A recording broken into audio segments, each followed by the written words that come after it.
Hello friends, तर स्वागत आहे तुमचं आपल्या या यूट्यूब चॅनलवरती. मित्रांनो, चॅनलवर नवीन असाल तर चॅनलला सबस्क्राईब नक्की करा आणि अशाच नवनवीन अपडेट्स पाहत राहा.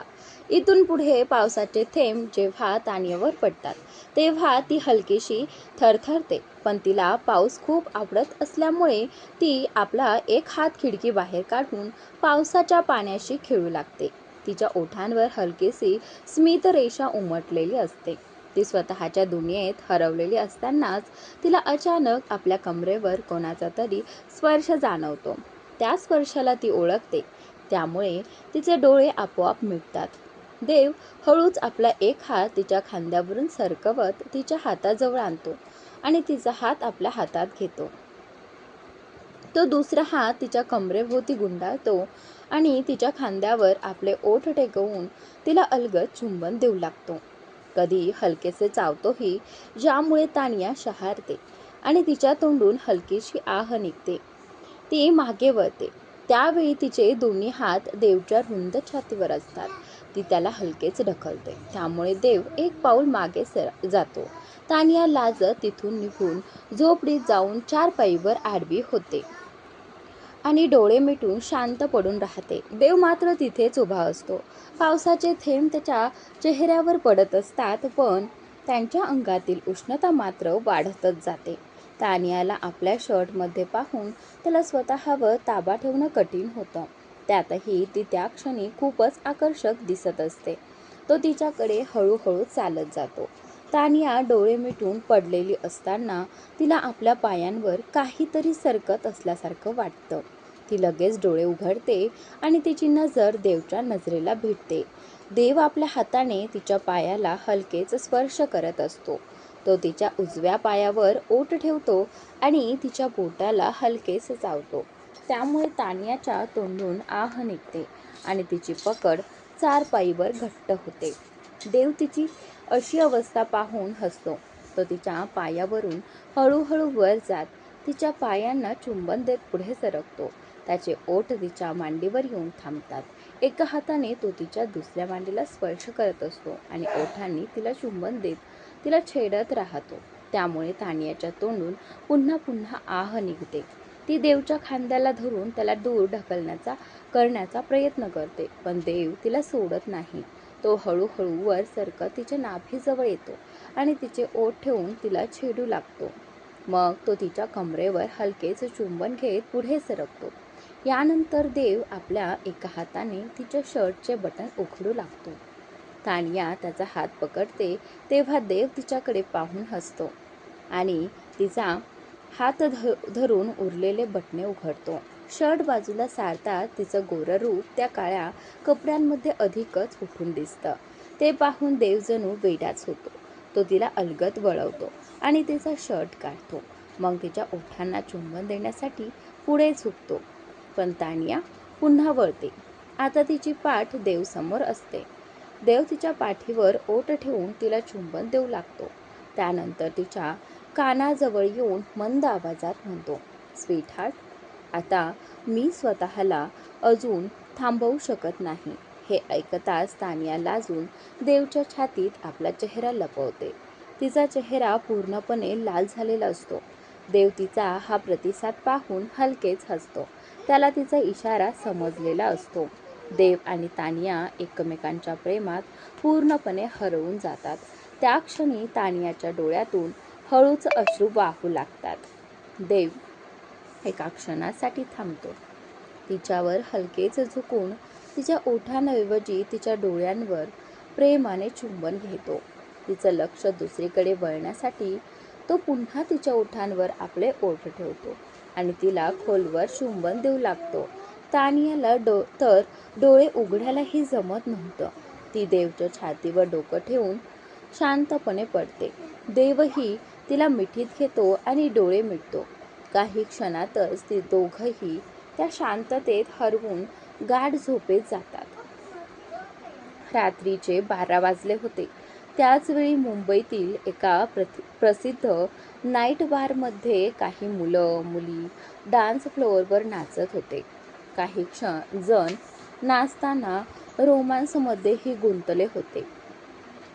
काही लोक मुलींसोबत बसून मज्जा करत होते, तर काही गप्पा मारत ड्रिंक्सचा आनंद घेत होते.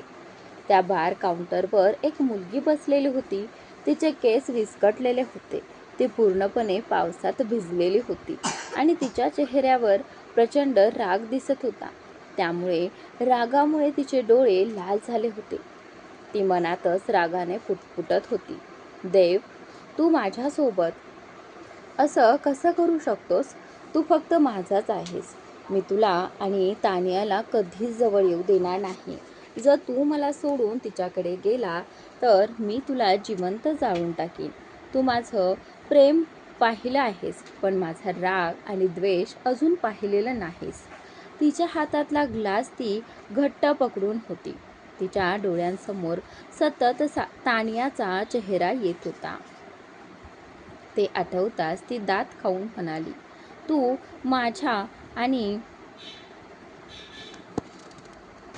माझ्या देवच्या मध्ये येऊन खूप मोठी चूक केली आहेस.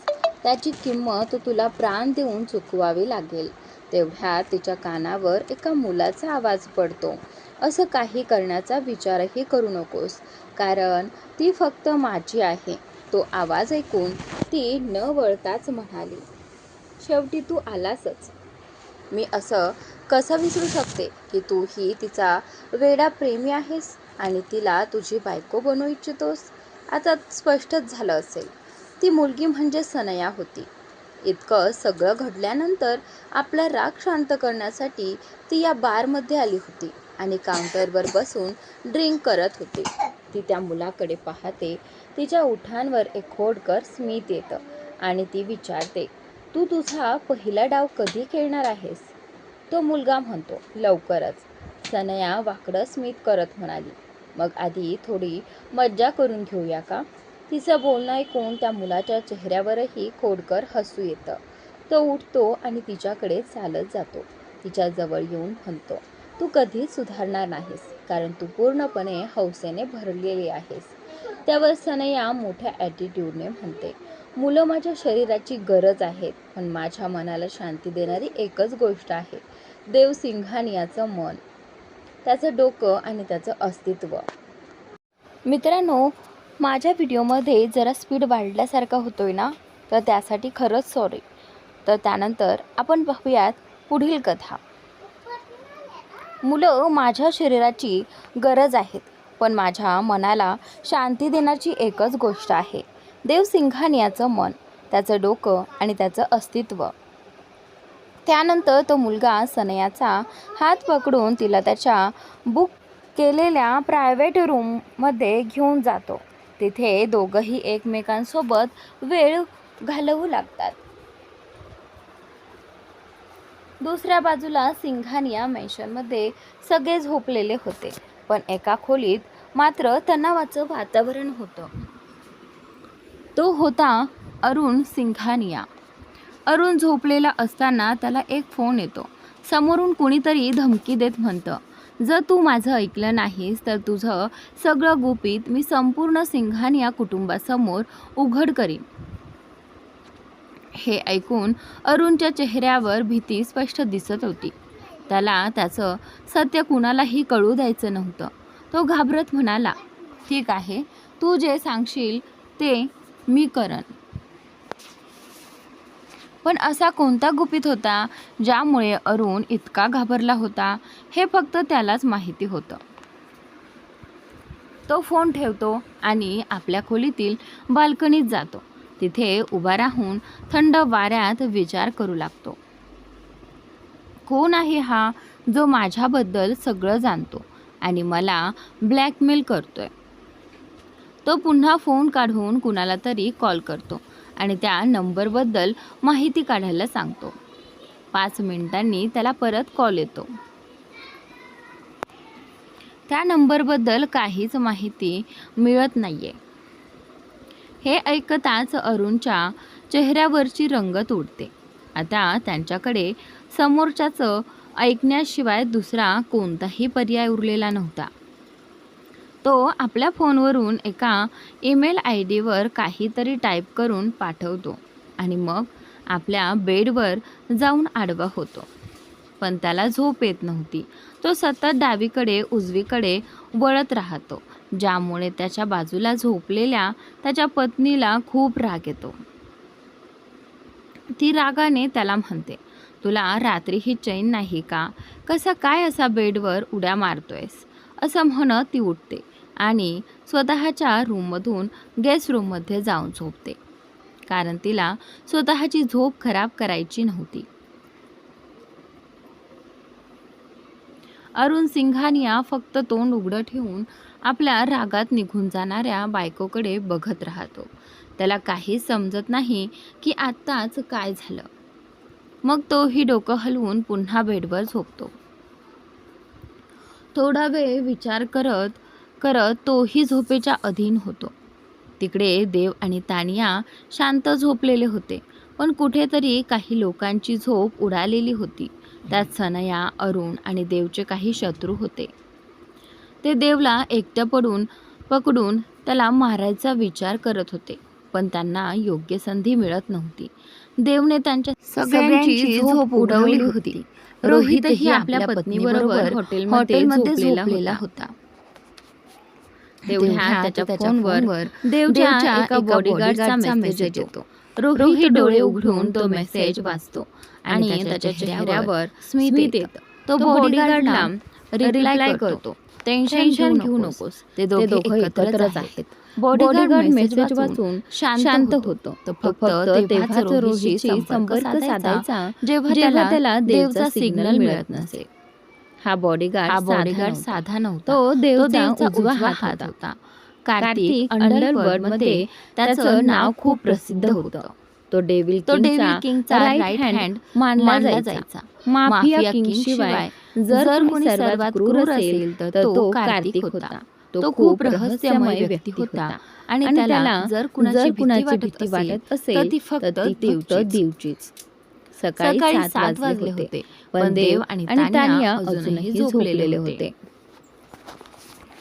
तेवढ्यात देवच्या कानात पक्ष्यांच्या किलबिलाटाचा आवाज येतो. सकाळची चाहूल लागलेली असते. देवचे डोळे उघडतात आणि त्याची नजर सर्वात आधी तानियाच्या चेहऱ्यावर जाते, जो अजूनही खूप थकलेला दिसत होता. तो तिच्याकडे बघून हलकेच हसतो आणि तिच्या ओठांवर एक हलकीशी किस करतो. व्यवस्थित झोपवून स्वतः तिला व्यवस्थित झोपवून स्वतः उठतो. त्यानंतर तो कपडे घालतो आणि तिला झोपेतच घालून देतो. त्या दरम्यान तानिया हलकीशी हलत होती, पण तिने डोळे उघडले नाहीत. बाहेर अजूनही पाऊस पडत होता, पण तो रात्रीसारखा जोरात नव्हता. हलका सरी पाऊस सुरू होता. देव तानियाला आपल्या बाहुपाशात उचलून झोपडी बाहेर येतो. थोड्या अंतरावर त्याला काही बॉडीगार्ड्स दिसतात, ज्यात कार्तिक आणि रोहितही होते. देवला पाहताच ते दोघे खुश होतात, कारण अनेक वर्षांनी त्यांनी देवच्या चेहऱ्यावर समाधान पाहिलं होतं. गेल्या 7 वर्षात त्यांनी त्याला दुःख सहन करताना पाहिलं होतं. देव तानियाला घेऊन कारजवळ पोहोचतो. कार्तिक लगेच दरवाजा उघडतो. देव तानियाला तसंच धरून कारच्या मागच्या सीटवर बसवतो. तानियाला थोडी जाणीव होते. ती हळूच डोळे उघडते आणि देवकडे पाहते. देव तिला पाहताच ती लाजते आणि आपला चेहरा त्याच्या छातीमध्ये लपवते. देव हसतो आणि तिला घट्ट मिठीत घेतो. कार्तिक आणि रोहित देवला हसताना पाहून आश्चर्यचकित होतात. कार्तिक म्हणतो, अरे हा राक्षस हसतो सुद्धा. मग तो रोहितला म्हणतो, मला चिमटा काढ जरा. रोहित जोरात चिमटा काढतो आणि कार्तिक दचकतो. मग तो रोहितकडे रागाने पाहतो, पण रोहित फक्त हसतो आणि कारचं पार्टिशन ऑन करतो. देव अजूनही तानियाकडे बघत असतो, पण तिच्या गरम श्वासांचा स्पर्श जाणवताच त्याला समजतं की ती पुन्हा झोपली आहे. थोड्या वेळाने कार कपूर मॅन्शनसमोर थांबते. सगळे कारमधून उतरतात. तेवढ्यात आतून पिहू धावत येते आणि भाई भाई म्हणत देवकडे येते. देव तिला इतक्या वेगाने येताना पाहून घाबरतो, कारण तो तिला लगेच पकडू शकत नव्हता. तो हलक्या आवाजात म्हणतो,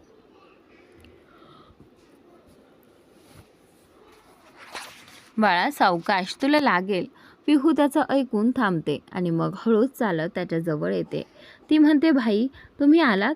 तुम्हाला माहिती आहे का मी किती वेळपासून तुमची वाट पाहत होते. तर मित्रांनो, आजचा भाग इथे संपतोय. पुढील भाग नक्की पहा आणि चॅनलला सबस्क्राईब नक्की करा.